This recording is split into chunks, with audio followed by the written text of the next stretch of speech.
আসসালামু আলাইকুম এভরিওয়ান, কী অবস্থা সবার, কেমন আছেন সবাই? নতুন একটা ভিডিওতে আপনাদের আবার স্বাগতম।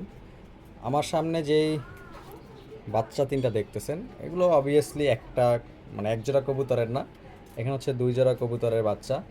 এই দুইটা হচ্ছে একটা একটা পেয়ারের, আর এই সিঙ্গেলটা হচ্ছে একটা পেয়ারের। তো সিঙ্গেলটার একটা হওয়ার কারণ হচ্ছে ওর একটা ডিম হচ্ছে নষ্ট হয়ে গেছিলো, আর একটা ডিম ভালো ছিল, মানে একটা ডিম ফোটাইছে, যার কারণে একটাই আছে। আর এদের তো মাসাল্লাহ দুইটাই আছে। তো এইখানে যে দুইটা দেখতেছেন, এই দুইটা হচ্ছে আমার এই যে সাদা কবুতর জোড়া আছে এদের বাচ্চা। তো অনেকে অবাক হইতে পারেন যে সাদা কবুতরের বাচ্চা এমন হইলো কেন। আসলে এটা আমি অবাক হয়েছি যখন ওরা নতুন নতুন দেখি আমি যে ফেদার আসতেছে, এই কালার দেখে আমি তো অবাক যে আসলে সাদা কবুতরের এই বাচ্চা কেন হইলো।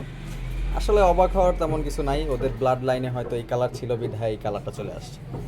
আর এই যে কালো, এই যে কালাচান, এই কালাচান হচ্ছে এদের বাচ্চা।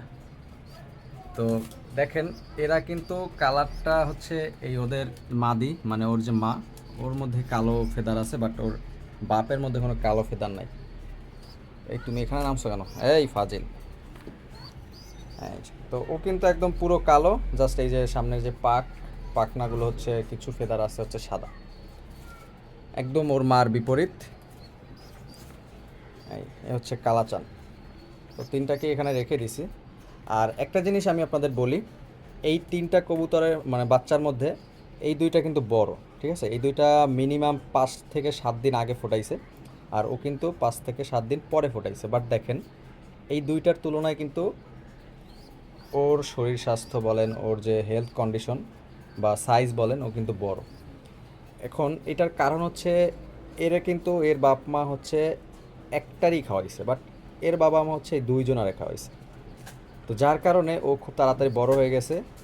আর ওরা মাশাল্লাহ ওরাও বড় হয়েছে, বাট এর তুলনায় এরা এখনও ছোট। আরেকটা কারণ হচ্ছে এর যে বাপ, ঠিক আছে, এই যে উমা, এ কিন্তু সাইজ অনেক বড়, যার কারণে ওর সাইজটা একটু বড় হয়েছে। তো এই ছিল আপডেট পুরো কবুতরের এখন পর্যন্ত। আমার লফটে এই যে তিনটা বাচ্চাই আছে, আর যে সিরাজিটা ছিল এটা তো এখন আর বাচ্চা বলা যাবে না, কারণ এই বড় হয়ে গেছে, এখন নিজে নিজে খাবার খাইতে পারে। তো যারা এখন আমার চ্যানেলটা সাবস্ক্রাইব করে না, তারা অবশ্যই সাবস্ক্রাইব করে দিবেন। আর আপনাদের কবুতরের কী অবস্থা সেটা আমাকে কমেন্ট করে জানাতে পারেন। যারা ফেসবুক পেজ থেকে দেখতেছেন তারা অবশ্যই পেজটা ফলো করে দেবেন। তো ভালো থাকেন সবাই, আল্লাহ হাফেজ, টাটা।